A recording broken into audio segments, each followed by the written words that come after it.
जिनको अभी तक ये मालूम नहीं है कि आटा किलो के हिसाब से मिलता है या लीटर के हिसाब से मिलता है। एक नहीं अनेक लोग कांग्रेस पार्टी छोड़ करके भारतीय जनता पार्टी में शामिल हो रहे हैं। कुछ बचा नहीं इस पार्टी में। इनके नेता एक यात्रा पर निकले हैं। कौन सी यात्रा है वो? भारत जोड़ो यात्रा। और कांग्रेस पार्टी के नेता कांग्रेस छोड़ो यात्रा कर रहे हैं।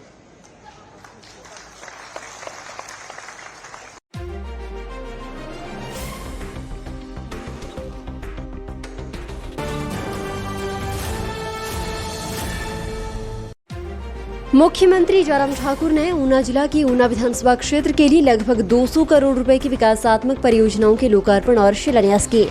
इस अवसर पर पुराना बस अड्डा में जनसभा को संबोधित करते हुए मुख्यमंत्री ने केंद्र और प्रदेश में कांग्रेस की दुर्दशा पर चुटकी देते हुए कहा कि एक तरफ कांग्रेस के नेता भारत जोड़ो यात्रा पर निकले हैं, वहीं केंद्र और प्रदेश में कई कांग्रेस नेता कांग्रेस छोड़ो अभियान पर हैं। उन्होंने कहा कि वरिष्ठ कांग्रेस नेता गुलाम नबी आजाद पार्टी छोड़ चुके हैं और प्रदेश में भी पवन काजल, लखविंदर राणा, योगराज और हर्ष महाजन इत्यादि कांग्रेस छोड़कर भाजपा में शामिल हो चुके हैं। मुख्यमंत्री ने कहा कि केंद्र सरकार ने हिमाचल प्रदेश के लिए बल्क ड्रग पार्क स्वीकृत किया है, जो प्रदेश की आर्थिकी के लिए वरदान सिद्ध होगा। उन्होंने कहा कि ये पार्क ऊना जिला के हरोली में स्थापित किया जाएगा। मुख्यमंत्री ने कहा कि इस पार्क के स्थापित होने पर कच्चे माल के लिए भारत की चीन पर निर्भरता कम होगी। उन्होंने कहा कि हिमाचल में ही कच्चा माल उपलब्ध होने से यहां स्थापित फार्मा कंपनियों को भी हजारों करोड़ रुपए की बचत होगी और दवा विनिर्माण की लागत कम होने से दवाइयों की कीमतें भी घटेंगी। उन्होंने कांग्रेस नेताओं पर आरोप लगाते हुए कहा कि प्रदेश को स्वीकृत इस परियोजना में अड़ंगा डालने का हर संभव प्रयास करते रहे और अब जबकि ये परियोजना स्वीकृत हो चुकी है तो इसे अब अपना ड्रीम प्रोजेक्ट होने का दावा कर रहे हैं। मुख्यमंत्री ने कहा कि प्रधानमंत्री नरेंद्र मोदी की कार्यशैली और स्वभाव अन्य नेताओं से भिन्न है। उन्होंने कहा कि आजादी के 75 वर्षों के अवसर पर राष्ट्र की स्वतंत्रता सुनिश्चित करने वाले हमारे स्वतंत्रता सेनानी और शहीदों के योगदान को स्मरण करने के लिए आजादी के अमृत महोत्सव का आयोजन प्रधानमंत्री की अलग शैली का परिचायक है। उन्होंने कहा कि प्रदेश के गठन के 75 वर्ष पूरा होने पर राज्य सरकार ने प्रदेश भर में 75 कार्यक्रमों के माध्यम से इसे भव्य ढंग से मनाने का निर्णय लिया। उन्होंने कहा कि इन कार्यक्रमों के आयोजन का मुख्य उद्देश्य हिमाचल प्रदेश को विकास के मामले में अग्रणी राज्य में शुमार करने के लिए मजदूर, किसान, युवा, कर्मचारी और महिलाओं सहित प्रत्येक हिमाचल वासी का आभार व्यक्त करना है। जयराम ठाकुर ने कहा कि प्रधानमंत्री नरेंद्र मोदी का राज्य के लोगों से विशेष जुड़ाव है। उन्होंने कहा कि हाल ही में बिलासपुर में एम्स सहित अन्य परियोजनाओं को समर्पित करने पहुंचे प्रधानमंत्री ने राज्य और विशेष तौर पर बिलासपुर में बिताए दिनों की यादें हम सभी के साथ साझा की हैं। मुख्यमंत्री ने कहा कि वर्तमान प्रदेश सरकार सामाजिक सुरक्षा पेंशन पर 1300 करोड़ रुपए वार्षिक व्यय कर रही है, जबकि पूर्व प्रदेश सरकार द्वारा इस पर केवल 400 करोड़ रुपए ही व्यय किए गए।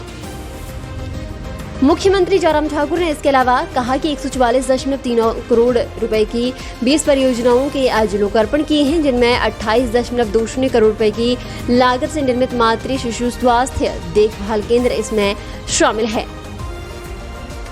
राज्य वित्त आयोग के अध्यक्ष सतपाल सिंह सत्ती ने ऊना विधानसभा क्षेत्र में मुख्यमंत्री का स्वागत करते हुए कहा कि ऊना जिला और विशेष रूप से ऊना विधानसभा क्षेत्र में वर्तमान राज्य सरकार के कार्यकाल के दौरान अभूतपूर्व विकास हुआ है।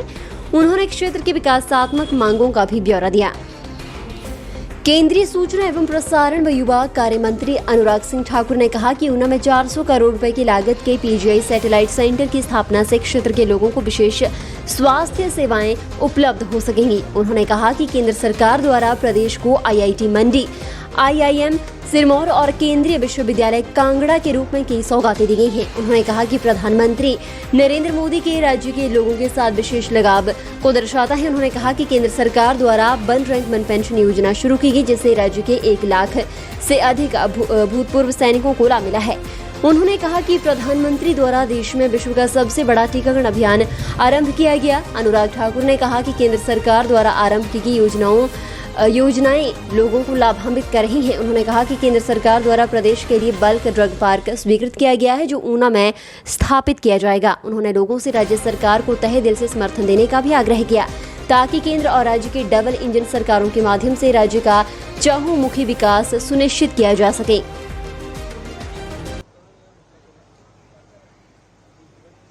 आज आपके ऊना विधानसभा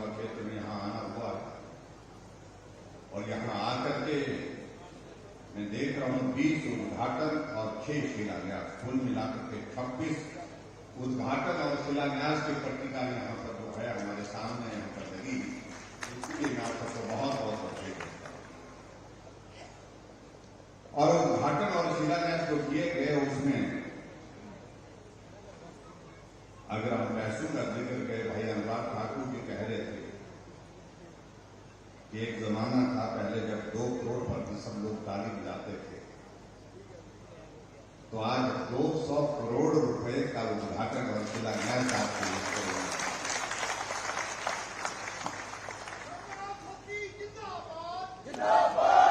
और ये सारे आपके क्षेत्र के विकास के लिए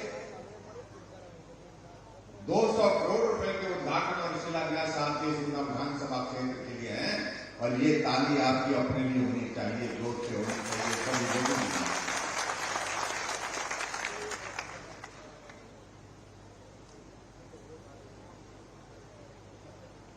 मुझे इस बात की खुशी है भाई सतपाल सिंह सत्ती जी, आपकी सेवा में इस प्रकार लगे रहते हैं। मैं कभी बोलता हूं इनको शिमला आओ तो मालूम पड़ता है कि ऊना में कहीं कार्यक्रम में है, व्यस्त है। हम कहते हैं कि ये ऊना तो इतना का छोटा सा आपका विधानसभा क्षेत्र शायद हिमाचल प्रदेश में क्षेत्रफल के हिसाब से सबसे छोटा क्षेत्र है। सारी विधानसभा क्षेत्र 4-5 किलोमीटर के दायरे में सीमित हो जाए, लेकिन उसके बावजूद हर गली में, हर घर में तक जाना, लोगों की समस्याओं को सुनना, उनके समाधान के लिए लगातार प्रगतिशील रहना, ये अगर कोई कर रहे हैं तो हमारे सतपाल सिंह सत्ती।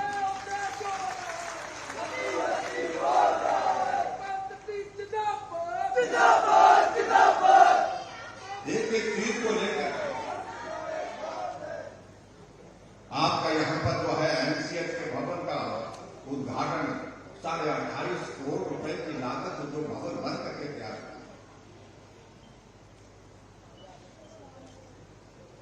छोटा विषय नहीं, बहुत मैं कह सकता हूं कि एक एक चीज को अपने हाथों से ये होना चाहिए, हर हालत में होना चाहिए। 34 करोड़ की लागत से आपका ऊना का सचिवालय, मिनी सचिवालय का भवन बनना और आज उसका उद्घाटन होना, मैं समझता हूं ये एक बहुत बड़ी उपलब्धि है ऊना के क्षेत्र, जहां सब कार्य एक ऑफिस का एक जो है छत के नीचे आपको मिलेंगे। एक बहुत बड़ी आपके लिए मदद होगी और काम करने की आपका जो हमारा औद्योगिक प्रशिक्षण संस्थान ऊना के अतिरिक्त भवन का निर्माण जो है 11 करोड़ रुपए की लागत से हुआ, और बाकी चीजों का मैं जिक्र चाहे तो करूं। यहाँ बहुत सारी चीजें हैं। यहाँ पर 11 करोड़ 62 लाख रुपए की लागत से आपके स्लो के उस चौक का, हरोली के स्लो गांव के स्लो चौक का सौंदर्यीकरण उस पर खर्च किया। और यहाँ सर्किट हाउस में आते थे हम, सर्किट हाउस तो बहुत पुराना है, लेकिन ऊना में जहां हम सर्किट हाउस में भी बैठते थे वहां पर रिफॉर्मों की कमी थी। इस बात को उन्होंने कहा कि नहीं यहाँ होना चाहिए, और आज हमने आपके ऊना के लिए 6 करोड़ 80 लाख की लागत से सर्किट हाउस बना करके तैयार किया। उसका उद्घाटन किया, उसके लिए भी आपको बहुत बहुत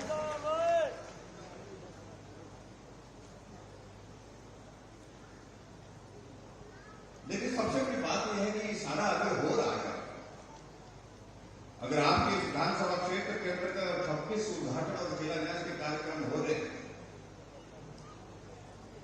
इसके लिए मेहनत किसने की, परिश्रम किसने किया, किसने इसे सोचा, किसने इसके पीछे लग करके काम किया, तो वो नाम एक है सतपाल सिंह सत्ती।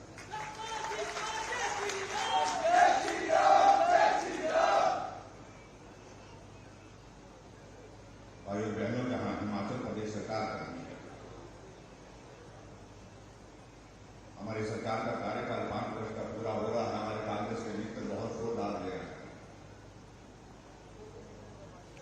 और हमारे मित्र कुछ यहाँ ऊना में भी ऐसे रहते हैं, वो बहुत याद करते हैं। कभी कभी हम भी उनको याद करते हैं। मालूम नहीं क्यों जल्दबाजी नहीं, सब उनको भी इतने कहना चाहता हूं,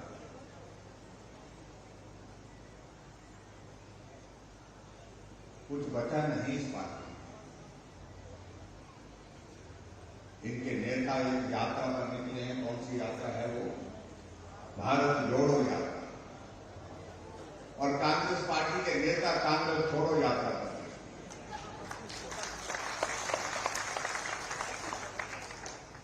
वो भारत जोड़ो के लिए जाकर के केरल में घूम रहे हैं। गोवा में 8 विधायक कांग्रेस छोड़ करके भारतीय जनता पार्टी में शामिल।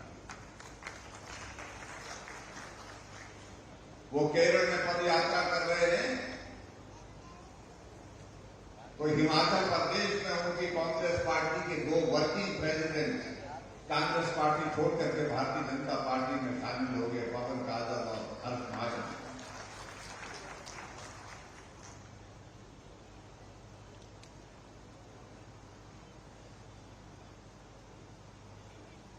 जब इन मित्रों से पूछा पत्रकारों ने कि कांग्रेस पार्टी क्यों छोड़ी, उन मित्रों ने कहा एक सामान्य आदमी भी समझ सकता है कि अब कांग्रेस वो पार्टी बन चुकी है ना उसमें प्रदेश का किसी का भला कर सकती है, ना देश का भला कर सकती है, ना समाज का भला कर सकती है। तो ऐसे में जिस पार्टी का भविष्य समाज उस पार्टी में रह करके करेंगे। बड़ी दिलचस्प बात है, कुछ दिन पहले दिल्ली में कार्यक्रम रखा, महंगाई पर सारे देश के लोगों को बुलाया गया और राहुल गांधी ने भाषण देने के लिए खड़े और भाषण देते देते बोले कि आटा जो है 40 रुपए लीटर हो गया। आप कल्पना कर सकते हैं कि ऐसा भी नेतृत्व है जिसको देश का प्रधानमंत्री बनाने के लिए कुछ लोग कल्पना करते हैं, जिनको अभी तक ये मालूम नहीं है कि आटा किलो के हिसाब से मिलता है या लीटर के हिसाब से मिलता है। और इसलिए कांग्रेस के नेताओं ने कहा कि भला वक्त पर ही चलना चाहिए। और इसलिए पूरे देश भर में आप देख रहे हैं, चाहे गुलाम नबी आजाद है, वो भी आजाद हो गए। एक नहीं अनेक लोग कांग्रेस पार्टी छोड़ करके भारतीय जनता पार्टी में शामिल हो रहे हैं।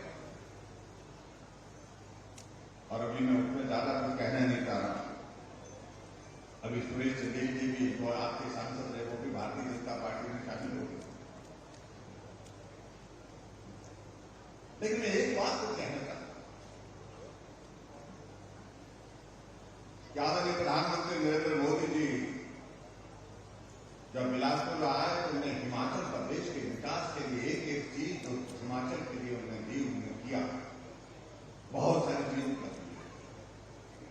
भाई अनुराग ठाकुर जी ने यहां पर कहा all India medical institute, PGI satellite PGI का यहां ऊना का सेंटर, रेलवे लाइन को आगे बढ़ाने की बात, 4 लेन को आगे बढ़ाने की बात, एयरपोर्ट बनाने की बातें। बल्कि फार्मा का बहुत बड़ा एक प्रोजेक्ट ऊना वालों को मिला है भाई, उसके लिए तो जोरदार तालियां आपको बजानी चाहिए।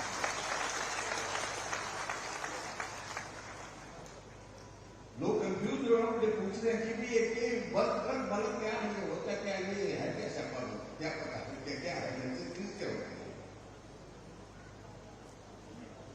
जब ये कोविड का दौर आया तो मालूम पड़ा जितनी भी हमारी दवाइयां बनती हैं उसमें से 95% जो है रॉ मटेरियल हम चाइना से इंपोर्ट करते हैं। भले ही दवाई भारत में बनती है, लेकिन उसको बनाने के लिए जो मटेरियल चाहिए वो चाइना से।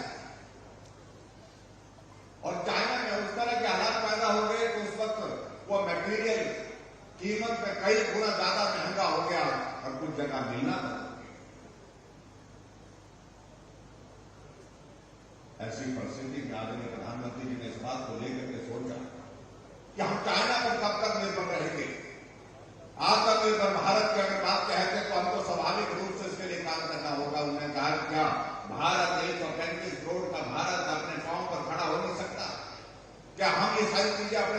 केंद्र पैदा नहीं कर सकते।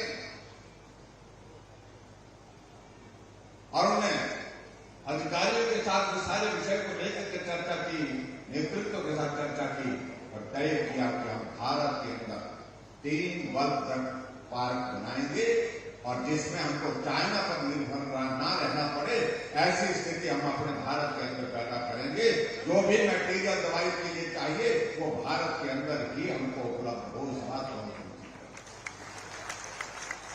और 3 वर्ग तक पार्क मिले और उसमें पहले नंबर पर हिमाचल प्रदेश पहले नंबर।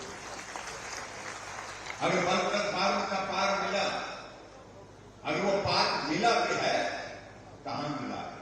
ऊना जिले के अंदर जिले में, जिसमें 1,000 करोड़ रुपए आदरणीय प्रधानमंत्री नरेंद्र भाई मोदी जी हमारे लिए मदद करेंगे। और उसके बाद आने वाले समय में जब ये वर्ग तक फार्मा का पार्क हमारा पूरा भर करके होगा, क्या होगा? 20,000 से ज्यादा नौजवानों को रोजगार यहां पर मिलेगा और लगभग 50,000 करोड़ के लगभग जब पूरा बन जाएगा आने वाले समय में 50,000 करोड़ रुपए का इन्वेस्टमेंट यहां पर होगा। आप कल्पना कर सकते हैं कि ऊना की और पूरे हिमाचल की तस्वीर किस प्रकार से। लेकिन केवल विभिन्न बात सुनने को मिलती है। पहले तो कहते थे ये होगा नहीं, ये होगा ही नहीं। जब हो गया तो कहा कि ये सपना तो हमने देखा, इसके लिए औपचारिकताएं हमने पूरी की। आप कल्पना करिए इस वर्ग तक फार्मा पार्क को रोकने के लिए लोग हाई कोर्ट तक पहुंचे और हाई कोर्ट के इस बात को लेकर के तर्क दिया गया कि वहां भालू रहते हैं, वो भालू का क्या होगा, वो कहां जाएंगे? हमने कहा जितने भी हैं उनको एक भालू को हम सुरक्षित रखेंगे जहां भी रखना होगा, लेकिन वर्ग तक फार्मा का पार्क ऊना में ही बनेगा। और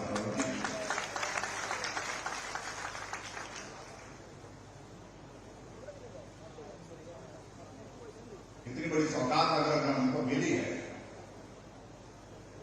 ऊना जिले के लिए, मैं समझता हूं कि बहुत बड़ी उपलब्धि। इसलिए मैं आप सबके बीच में से यही कहना चाह रहा हूं, बहुत कुछ मिला है, बहुत कुछ मिला है, बहुत कुछ किया है। कोविड होने के बावजूद किया है इस विधानसभा क्षेत्र में, पूरे हिमाचल प्रदेश।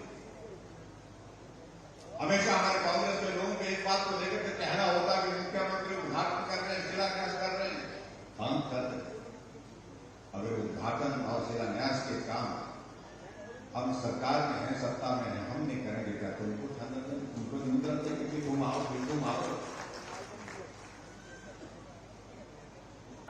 मिनी सेक्रेटरी 33 करोड़ का हमारा मदर एंड चाइल्ड अस्पताल जच्चा बच्चा के लिए 28 करोड़ रुपए का, national career service centre 36.29 crore रुपए के, ये तो हमारे दिव्यांग लोगों के लिए है।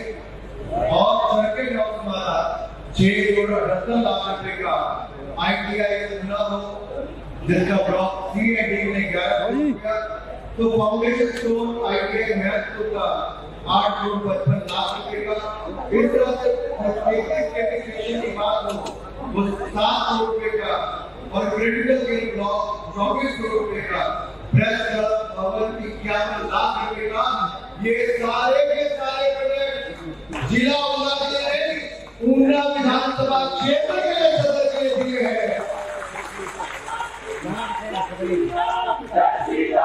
और पीछे जहां दिए तो आगे जयराम जी और मोदी जी ने, लेकिन मेहनत और प्रयास सरदार सिंह सत्ती जी के नेतृत्व में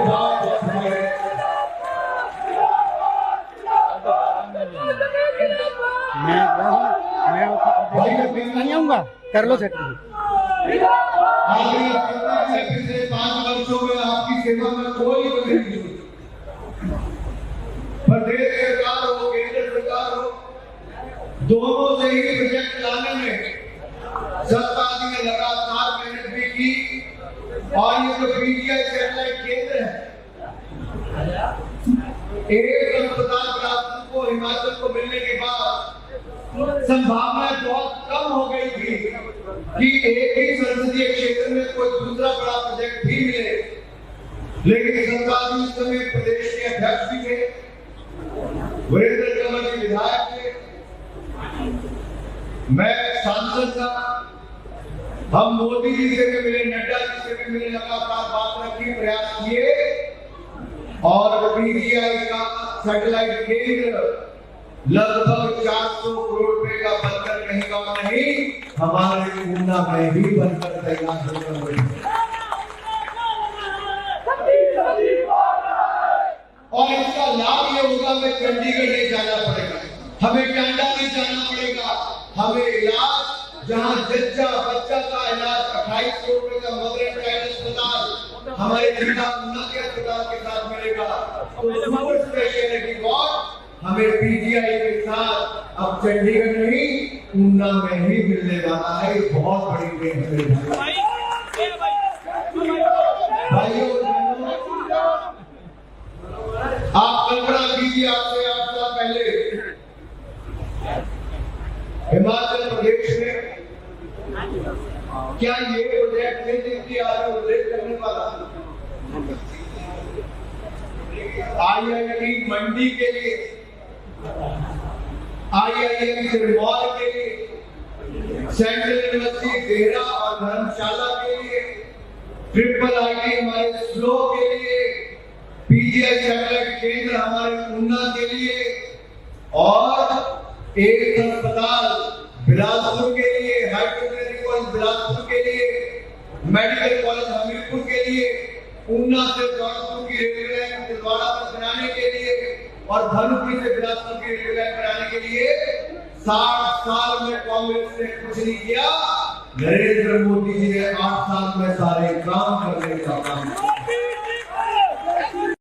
मिनी सेक्रेटरी 33 करोड़ का, हमारा मदर एंड चाइल्ड अस्पताल जच्चा बच्चा के लिए 28 करोड़ रुपए का, national career service centre 36.29 crore रुपए के, ये तो हमारे दिव्यांग लोगों के लिए है, और सर्किट हाउस हमारा 6.78 लाख रुपए का ITI ऊना हो जिसका ब्लॉक C एंड D में 11 करोड़ रुपया, तो फाउंडेशन स्टोन ITI महत्व का 8.55 लाख रुपए का, इस तरह से की बात हो वो 7 करोड़ रुपए का और क्रिटिकल केयर ब्लॉक 24 करोड़ रुपए का, प्रेस क्लब भवन 51 लाख रुपए का, ये सारे के सारे प्रोजेक्ट जिला ऊना के लिए ऊना विधानसभा क्षेत्र के लिए सदर के लिए दिए हैं।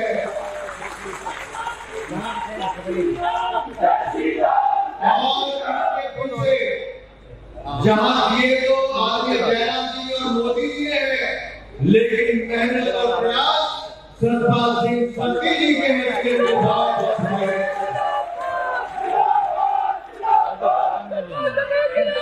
मैं नहीं आऊंगा, कर लो सेट। पिछले 5 वर्षों में आपकी सेवा में कोई कमी नहीं हुई, प्रदेश सरकार हो केंद्र सरकार हो, दोनों से ही प्रोजेक्ट लाने में सरकार ने लगातार मेहनत भी की, और ये जो पीजीआई सैटेलाइट केंद्र है, एक अस्पताल बिलासपुर को हिमाचल को मिलने के बाद संभावना बहुत कम हो गई थी कि एक ही संसदीय क्षेत्र में कोई दूसरा बड़ा प्रोजेक्ट भी मिले, लेकिन सरकार उस समय प्रदेश के अध्यक्ष भी थे, वीरेंद्र कंवर जी विधायक थे, मैं सांसद था, हम मोदी जी से भी मिले, नड्डा जी से भी मिले, लगातार बात रखी, प्रयास किए और पीजीआई का सैटेलाइट केंद्र लगभग 400 करोड़ रुपए का बनकर कहीं का नहीं हमारे ऊना में ही बनकर तैयार होकर और इसका लाभ ये होगा हमें चंडीगढ़ नहीं जाना पड़ेगा, हमें टांडा नहीं जाना पड़ेगा, हमें इलाज जहां जच्चा बच्चा का इलाज 28 करोड़ रुपए का मदर एंड चाइल्ड अस्पताल हमारे जिला ऊना के अस्पताल के साथ मिलेगा, तो सुपर स्पेशलिटी वार्ड हमें पीजीआई के साथ अब चंडीगढ़ नहीं ऊना में ही मिलने वाला है। बहुत बड़ी ट्रेन है भाइयों और बहनों, आप कल्पना कीजिए, आपसे 8 साल पहले हिमाचल प्रदेश में क्या ये प्रोजेक्ट नहीं देखिए आज उल्लेख करने वाला IIT मंडी के लिए, IIM सिरमौर के लिए, सेंट्रल यूनिवर्सिटी देहरा और धर्मशाला के लिए, IIIT हमारे स्लो के लिए, PGI सैटेलाइट केंद्र हमारे ऊना के लिए और एक अस्पताल बिलासपुर के लिए, हाइड्रोटेक्निकल कॉलेज बिलासपुर के लिए, मेडिकल कॉलेज हमीरपुर के लिए, ऊना से जौनपुर की रेलवे लाइन छिंदवाड़ा तक बनाने के लिए और धनुपुर से बिलासपुर की रेलवे लाइन बनाने के लिए 60 साल में कांग्रेस ने कुछ नहीं किया।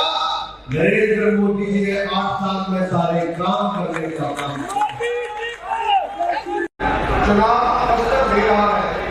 हिमाचल प्रदेश और गुजरात में 15 नवंबर के लगभग चुनाव होंगे और उस चुनाव में भारतीय जनता पार्टी ने निर्णय लिया है कि हम लोग इस बार एक नया इतिहास रचेंगे ताकि हम सब लोग आगे बढ़े। वो इतिहास है हिमाचल प्रदेश के अंदर जब भी भारतीय जनता पार्टी की गवर्नमेंट आई, वो चाहे आदरणीय शारदा कुमार जी 1970 में बने, 90 में बने, आदरणीय भूमन जी हिमाचल प्रदेश में 2001 में 2012 में चीफ मिनिस्टर बने, 2003 से 2012 तक चीफ मिनिस्टर रहे, या इसी तरह से 7 से 12 तक रहे, या इसी तरह से माननीय जयराम ठाकुर जी आप सबके सहयोग से मुख्यमंत्री है। तो भारतीय जनता पार्टी ने हमेशा विकास का काम किया है, गांव और गरीब का काम किया है, शहरी और शरीफ का काम किया है। लेकिन 30 वर्षों का इतिहास बताता है कि हम लोग अपनी कुछ गलतियों के कारण गवर्नमेंट रिपीट नहीं कर पाते। ये मेरे 30 साल का इतिहास बोलता है, जैसा इतिहास 15 साल 35 सालों का उत्तर प्रदेश का बोलता था, जैसा इतिहास हमारा कभी गोवा में बोलता था, जैसा इतिहास हमारा कभी अन्य प्रदेशों में बोलता था। लेकिन उन प्रदेशों ने, वहां के कार्यकर्ताओं ने, वहां की मातृशक्ति ने, वहां के नौजवानों ने, वहां के बुजुर्गों ने पार्टी के साथ खड़े रहे।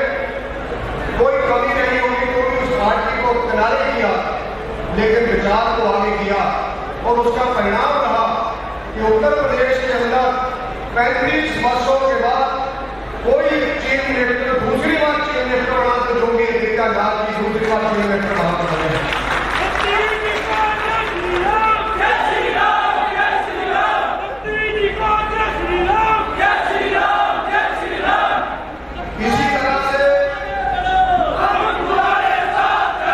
इसी तरह से गोवा के अंदर भारतीय जनता पार्टी की कभी गवर्नमेंट नहीं बनती है। 15 वर्ष पहले हमारी गवर्नमेंट वहां पर बनी और पीछे जब चुनाव हुए 4 स्टेट के उत्तर प्रदेश, उत्तराखंड, गोवा और मणिपुर और उसके साथ साथ पंजाब 5 स्टेटों में, तो हम लोगों ने गोवा के अंदर लगातार प्रमोद सावंत जी के नेतृत्व में तीसरी बार लगातार गवर्नमेंट बनाई। 15 सालों से गोवा के अंदर भारतीय जनता पार्टी की गवर्नमेंट है, जहां कभी हमारी गवर्नमेंट नहीं बनती थी।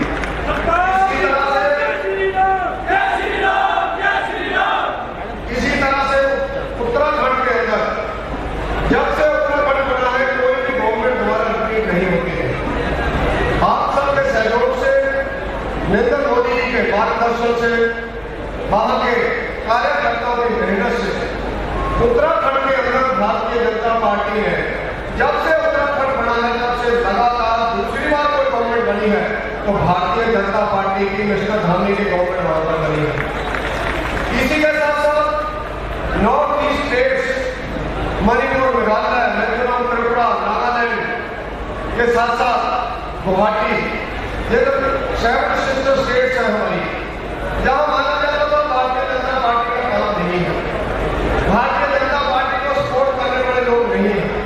लेकिन नरेंद्र मोदी जी के कृष्ण के कारण, कार्यकर्ताओं की मेहनत के कारण आप सब लोगों को हैरानी हुई जिस समय मणिपुर में लगातार दूसरी बार भारतीय जनता पार्टी ने गवर्नमेंट बनाई जहां पर हम सब लोगों को, भारतीय जनता पार्टी के लोगों को लोग मानते थे कि इनकी गवर्नमेंट यहाँ नहीं बन सकती। ऐसे अलग अलग इतिहास पूरे हिंदुस्तान के अंदर नरेंद्र मोदी जी के नेतृत्व में चले गए। उसी तरह का इतिहास आप सब लोगों ने केंद्र के अंदर पहली बार जब नरेंद्र मोदी जी प्राइम मिनिस्टर बने तो कांग्रेस के लोग बोलते थे कि देश गुजरात नहीं है जो नरेंद्र मोदी जी चला लेंगे, ये देश है बहुत बड़ा देश है। और नरेंद्र मोदी जी के ऊपर लोगों ने कटाक्ष भी किया कि ये चाय बेचने वाला व्यक्ति ये चाय तो बेच सकता है, देश का प्राइम मिनिस्टर नहीं बन सकता। और कांग्रेस के एक नेता ने तो यहाँ तक कहा कि नरेंद्र मोदी जी आप प्राइम मिनिस्टर तो नहीं बनेंगे, आपको भारतीय जनता पार्टी ने डिक्लेयर किया कि आप प्राइम मिनिस्टर के कैंडिडेट हैं, आप हमारे दिल्ली दफ्तर के बाहर आकर के चाय की दुकान खोल दो तो आपकी चाय की दुकान अच्छी चलेगी, देश की जनता आपको प्राइम मिनिस्टर नहीं बनाएगी। लेकिन 2014 के चुनाव में आप सब लोगों ने जो इतिहास रचा, उस इतिहास के कारण आप सब लोगों ने एक एक बटन जब दबाया तो नरेंद्र मोदी जी के पक्ष में 18 करोड़ वोट पड़े और 18 करोड़ वोटों के साथ 272 सीटें भारतीय जनता पार्टी।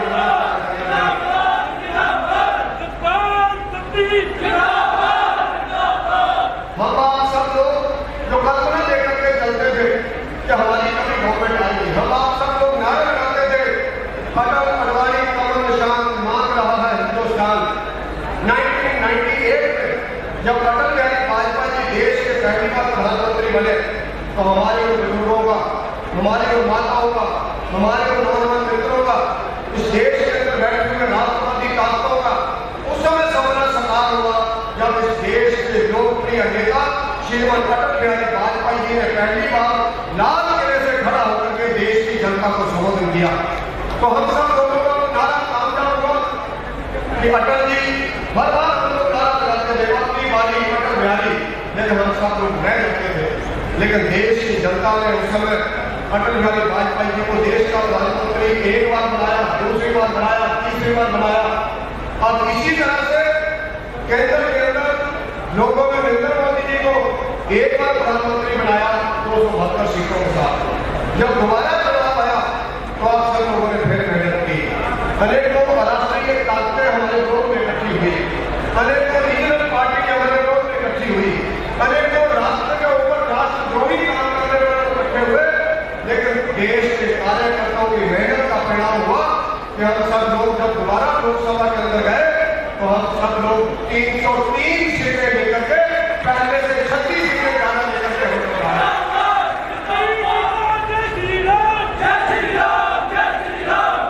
इस तरह से नरेंद्र मोदी जी ने देश के अंदर राज करना शुरू किया। उस राज के अंदर हम सब लोगों की जो भावना थी, हम आप सब लोग नारा लगाते थे धारा 370 धोखा है, देश बचाओ मौका है। हम लोग कभी दिल्ली के अंदर स्टूडेंट होते हुए नारे लगाते थे, भारतीय जनता पार्टी के लोग अपने अपने घरों के अंदर धारा 370 के विरोध में स्टिकर लगाते थे, प्लेट लगाते थे। हमारे राज्य के स्वयंसेवक संघ का पैदल उसके विरोध में आवाज उठाता था। हम सब लोग युवा मोर्चा के नेतृत्व में, अनुराग ठाकुर जी के नेतृत्व में जम्मू कश्मीर के लाल चौक के ऊपर तिरंगा लहराने के लिए गए तो लोगों ने कहा कि आप लोग तिरंगा लहरा नहीं लहरा सकते। ऐसा संघर्ष चलता था कि जम्मू कश्मीर के लाल चौक के ऊपर तिरंगा होगा या नहीं होगा। हमारे प्रदेश अध्यक्ष डॉक्टर श्यामा प्रसाद मुखर्जी ने आंदोलन किया था और उसका नारा दिया था 1951 में, 53 में, एक देश के अंदर एक निशान, एक देश के अंदर दो निशान, दो विधान, दो प्रधान नहीं चलेंगे, नहीं चलेंगे। दो प्रधान का मतलब था कि देश के प्रधानमंत्री को प्रधानमंत्री कहा जाता था, जम्मू कश्मीर के मुख्यमंत्री को प्रधानमंत्री कहा जाता था। दो निशान का मतलब होता था वहां की विधानसभा के ऊपर तिरंगा भी लहराता था, जम्मू कश्मीर का झंडा भी लहराता था। और उस तीसरे विधान का मतलब होता था कि पूरे देश के अंदर जो लोकसभा के अंदर बिल पास होता था वो पूरे देश के अंदर लागू हो जाता था। लेकिन जम्मू कश्मीर के अंदर तब तक लागू नहीं होता था जब तक जम्मू कश्मीर की विधानसभा उसको पास भी नहीं करते थे। यानी दो निशान, दो विधान, दो प्रधान इस देश के अंदर करते थे। लेकिन कांग्रेस के लोग इस देश के लोगों को गुमराह करते थे, ये बोल करके कि कश्मीर से कन्याकुमारी तक हिंदुस्तान एक है, जब अलग अलग निशान है, अलग अलग प्रधान है, अलग अलग विधान है, तो किस तरह से हम लोग एक होते हैं। लेकिन वो नारा कामयाब हुआ जिस समय लोकसभा के अंदर नरेंद्र मोदी जी ने और हमारे होम मिनिस्टर ने जो हमारी छाती के ऊपर, हमारे सैनिकों के ऊपर जो हाथ मार करके धारा रखी थी, धारा 370 और 35 से उसको लोकसभा के अंदर समाप्त किया और पूरे देश को कश्मीर से कन्याकुमारी तक किया जा करके धारा 370 को हटाया। धारा 370 मित्रों इस देश के देशद्रोही लोगों को सहयोग करने में रखी गई थी कांग्रेस के द्वारा, डॉक्टर नेहरू जी के द्वारा। लेकिन किसी की हिम्मत नहीं होती थी। लोग बोलते थे जम्मू कश्मीर के पूर्व मुख्यमंत्री फरूक अब्दुल्ला बोलते थे नरेंद्र मोदी 10 बार प्राइम मिनिस्टर बन जाए, धारा 370 नहीं तोड़ सकता। महबूबा जी बोलते थे नरेंद्र मोदी जी के हाथ जल जाएंगे अगर धारा 370 को हाथ लगाएंगे। ना नरेंद्र मोदी जी को 10 बार प्राइम मिनिस्टर बनना पड़ा, ना उसके हाथ जले। नरेंद्र मोदी जी ने कहा धारा 370 बाहर, फरूक अब्दुल्ला और महबूबा अंदर। हम लोग इस देश को, प्रदेश को डिजिटल कैलेंडर बनाने रखा हमने। और हम लोग नहीं सोचते थे कि जब तक देश के अंदर विधानसभा जम्मू की रहेगी तो कैसे बिल पास होगा, क्योंकि वो लोग तो धारा 370 हटाएंगे नहीं। उनको तो 4 पैकेट को चावल और देश के आया हुआ पैसे का हिसाब नहीं देना होता। उनको खाने की आदत पड़ी हुई थी, नाले लगाने की आदत पड़ी थी। पाकिस्तान के पक्ष में हमारे मिलिट्री के लोगों के ऊपर जाकर के पत्थर फेंकते थे, लेकिन हमारे मिलिट्री के लोग सैनिक पकड़ करके खड़े रहते थे। अधिकार नहीं होता था गोली चलाने का। दिल्ली वालों से पूछना पड़ता था गोली चलाए या ना चलाए। हमारे इतने सैनिक शहीद हो गए हैं। ये नरेंद्र मोदी जी है, ये भारतीय जनता पार्टी है जिसने फजल के साथ लोकसभा के अंदर बोला कि आप सब जो ईंट का जवाब पत्थर से दो और जो गोली चलाता उसका जवाब गोले के साथ दो। ये भारतीय जनता पार्टी ने हमारे सैनिकों को बोला। आज इसी का परिणाम है कि जम्मू कश्मीर के अंदर जो तथाकथित बुद्धिजीवी लोग, इस देश के गवर्नमेंट एलिमेंट्स जो बोलते हैं कि हम रोजगारी है इसलिए लोग पत्थर मारते हैं। पिछले 2 सालों से पत्थरबाजी खत्म हो गई। क्या सबको रोजगार मिल गया? क्या नहीं मिला? रोजगार नहीं, लोगों को डर हो गया। इस देश का होम मिनिस्टर अमित शाह है जो पिछले वर्षों भी जिस बारामूला में हमारी 10 लोगों की जनसभा नहीं होती थी, उस बारामूला में जाकर के अमित शाह 10,000 लोगों के बीच बोलते हैं पाकिस्तान से कोई बात नहीं होगी, मैं बात करूंगा तो तुम लोगों के साथ करूंगा, पाकिस्तान के साथ बात नहीं करेंगे।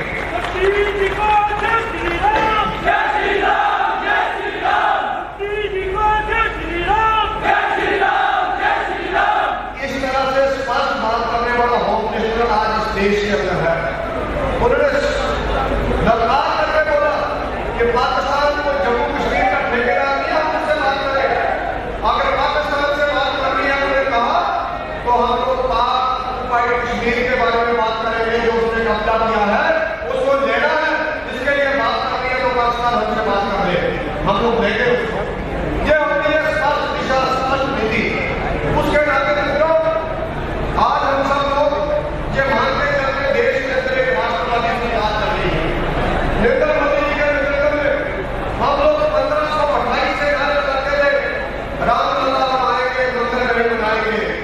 493 सालों तक हमसे पूछा जाता रहा, बताओ रामलला वहां पैदा हुए, इसका प्रूफ बताओ, पटवारी लेकर के आओ, परिवार रजिस्टर बताओ, कोई रजिस्ट्री बताओ, रामलला के नाम पर जमीन बताओ। हम सब लोग बोलते थे हमारी रामायण में लिखा है, हम सब बोलते थे हमारे इतिहास में लिखा है, हम सब बोलते थे हमारे पिता जी ने बताया है, हमारे दादा जी ने बताया है, उनको उनके दादा ने बताया, उनको उनके दादा ने बताया है। लेकिन कोई नहीं मानता था। लोग बोलते थे आप लोग बताओ वहां राम नहीं बनेगा। लोग हंसते थे। कांग्रेस के लोग घर में भगवान राम की पूजा करते थे, घर के अंदर बैठ के घंटे हो जाते थे भगवान राम के आगे कि हमारा बेटा पैदा हो तो तुम्हारे जैसा हो, हमारा भाई हो तो लक्ष्मण जैसा हो, हमारी पत्नी हो तो सीता जैसी हो, हमारा पति हो तो भगवान राम जैसा हो। ये सब लोग दुआ मांगते थे। लेकिन अयोध्या के अंदर राम टेंट के अंदर रहते थे, हम बड़े बड़े महलों के अंदर रहते थे। इस देश के प्रधानमंत्री नरेंद्र मोदी ने निर्णय लिया कि माननीय सर्वोच्च न्यायालय निर्णय दे, जो उसके पास तथ्य है, आक्रमण की संदेह हो गया जो भी बोलता है उस तथ्यों पर आधारित आप सब लोग उसका निर्णय लें। लेकिन लोग डरते थे कि देश के अंदर दंगे हो जाएंगे, देश के अंदर उनके पक्ष में अगर निर्णय नहीं आया तो इस देश के अंदर डबल हो जाएगा। लेकिन देश के प्रधानमंत्री ने कहा आप लोग निर्णय दो, एक के पक्ष में आएगा तो भी मैं बैठा हूँ, दूसरे के पक्ष में आएगा तो भी मैं बैठा हूँ, आप चिंता मत करो, इस देश के अंदर कोई भी आदमी सड़क के ऊपर नहीं आएगा। माननीय सर्वोच्च न्यायालय ने निर्णय दिया कि जिस विवादित ढांचे को तोड़ा गया है उस विवादित ढांचे के स्थान के ऊपर भगवान राम का मंदिर था और 493 सालों के बाद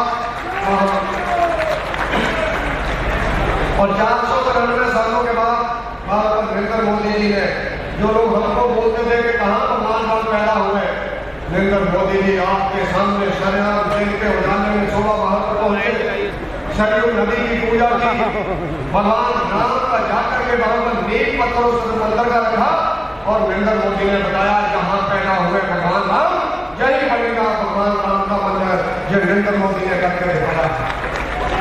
इस देश के अंदर हमारी मुस्लिम महिलाएं 3 तलाक के दर्ज के कारण परेशान रहती थी। हम लोगों को बोला जाता था कि एंटी मुस्लिम है, जो लगातार धर्मनिरपेक्ष लोगों ने वो बोलते थे कोई भी महिलाओं के ऊपर अत्याचार होता रहने दो, वोट की जगह करो, बाकी बातें छोड़ दो। लेकिन नरेंद्र मोदी ने कहा नहीं, 10 करोड़ मुस्लिम महिलाएं भी हमारी रहेंगी। ये देश किसी निजी कानून से नहीं चलेगा, ये देश चलेगा तो डॉक्टर भीमराव अम्बेडकर जी के द्वारा बनाए हुए संविधान के अनुसार चलेगा। कश्मीर से कन्याकुमारी तक एक ही संविधान होगा, एक ही नारा होगा, एक ही प्रधान होगा, एक ही विधान होगा। और उन्होंने कहा कि 3 तलाक अब इस देश के अंदर नहीं चलेगा और लोकसभा के अंदर 3 तलाक जैसी प्रशांत लोगों की चली हुई बात को समाप्त किया तो भारतीय जनता पार्टी ने समाप्त किया, नरेंद्र मोदी ने समाप्त किया। इसी तरह से नरेंद्र मोदी जी ने इस देश के अंदर अनेक बातों को लागू किया। 2 बंदे इस देश के अंदर आने वाले समय में कॉमन सिविल कोड आएगा। इस देश के अंदर हर व्यक्ति के ऊपर एक कानून होगा, हो सकता है कि 80% 90% लोगों को पता ना हो। इस देश के अंदर एक कानून कश्मीर के अंदर लागू हो गया धारा 378 हटने से, लेकिन समाज के ऊपर अभी भी कॉमन सिविल कोड लागू नहीं है। इस देश के पढ़े लिखे लोग, इस देश के बुद्धिजीवी लोग, आज भी बहुत से लोग ये चाहते हैं इस देश के अंदर एक कानून होना चाहिए क्योंकि देश एक है। कॉमन सिविल कोड लाएंगे तो नरेंद्र मोदी ही लेकर के आएंगे। इस देश के अंदर CAA को लागू करेंगे तो नरेंद्र मोदी ही लागू करेंगे। हर व्यक्ति को बताना पड़ेगा उसके पुरखे भारत के हैं या नहीं। अगर आप बांग्लादेश से आए, आप कहीं पाकिस्तान से आए, आप कहीं और से आए तो भैया अपने घर जाओ, आपका घर मिल गया, अपना घर जाओ, मेरे घर में से अपना ट्रांसफर रखो, दूसरे घर में रखो क्योंकि घर का बंटवारा हो गया। तो ये CAA के कारण आज पूरे देश के अंदर जो लोग माहौल खराब करने की चिंता करते हैं, हम सब लोगों को बताना पड़ता है गांव के अंदर कि मेरा परिवार जिसको देखो मैं उसी का बेटा हूँ जिसका बोल रहा हूँ, मेरे दादाजी ये थे, मेरे परदादाजी ये थे। देश की जनता को ये बताने में क्या दिक्कत है? अगर कोई गुवाहाटी में रहता है, ऊना का रहने वाला है, उसको परिवार की रिश्ते से लेकर के चला जाएगा गुवाहाटी में कि मैं जहाँ का रहने वाला हूँ। लेकिन जो बांग्लादेश से आया है उसका नहीं मिलेगा तो वो बाहर जाएगा। वो पिछले 50 साल को गुवाहाटी के अंदर बैठे हुए, पिछले साल के अंदर बैठे हुए, ये सारे कानून इस देश के अंदर नरेंद्र मोदी जी लागू करने वाले हैं।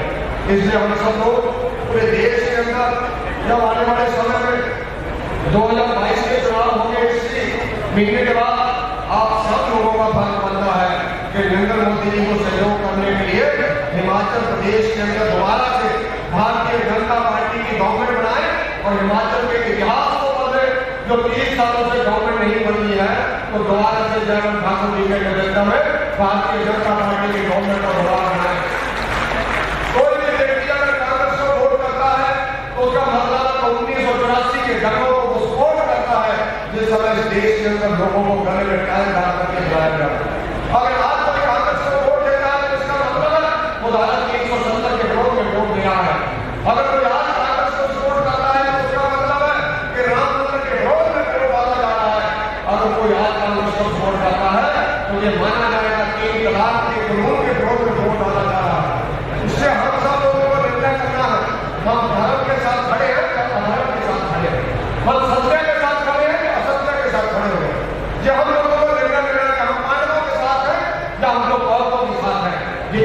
प्रदेश के इस देश की जनता को लेकर ये छोटे मुद्दे हमारे बहुत हो जाएंगे अगर इस देश की जनता 2022 में दोबारा से जयप्रकाश ठाकुर की गवर्नमेंट बनेगी। मैं आप सब लोगों का धन्यवाद करता हूँ कि आप सब लोगों ने 2022 में भारतीय जनता पार्टी की गवर्नमेंट बनाई और भारतीय जनता पार्टी की गवर्नमेंट